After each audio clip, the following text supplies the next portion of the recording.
Ceruledge is disgustingly underrated in Scarlet and Violet OU.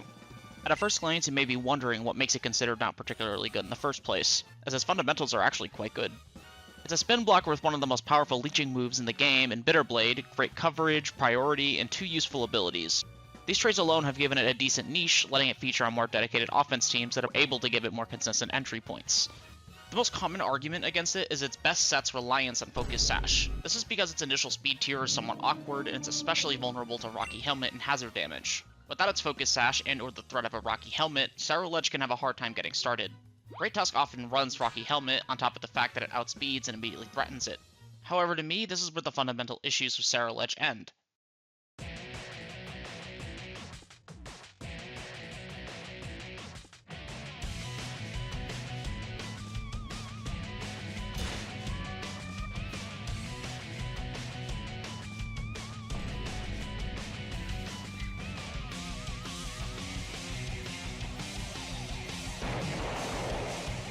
It's absolutely true that its best set needs its Focus Sash, but when you consider its shockingly solid special bulk and nice resistance profile, including quadruple resistance to U-turn that can proc weak armor itself, Ceruledge can find more consistent entry points than you'd expect.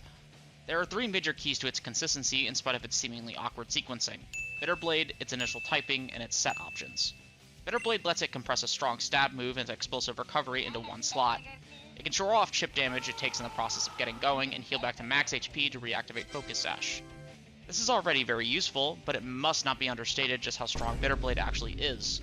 When Ceruledge gets a Swords Dance boost, this move is capable of cleaving open many Pokemon in the tier and can overwhelm targets like the aforementioned Great Tusk or Gliscor. Bitterblade is a really self-sufficient move that serves as a spammable stab move, a tool to make weak armor and Focus Sash more consistent, and a way to stomach some priority moves from Pokemon like Raging Bolt or Rillaboom, even after you've taken prior damage. The second aspect of its consistency is its defensive typing, which is actually far more useful for Ceruledge than you'd expect. Being a spin blocker is really nice when you're a Pokemon that also wants to take advantage of hazards, and it has weak armor to leverage interactions into speedier removal options. Heck, it can still get value by outright deterring Rapid Spin even if it loses its Focus Sash.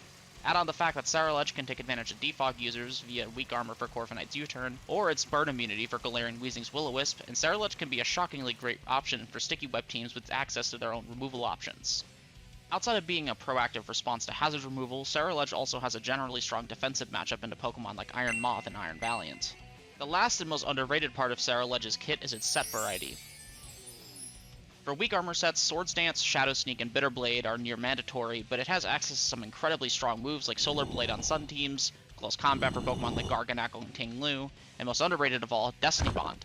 Destiny Bond is particularly awesome as it means Ceruledge does not require a Swords Dance boost to get value, and Destiny Bond can get a near guaranteed trade thanks to the threat factor of Swords Dance if it already has been used. Shadow Sneak is also a key option, shining especially hard when weak armor hasn't been activated.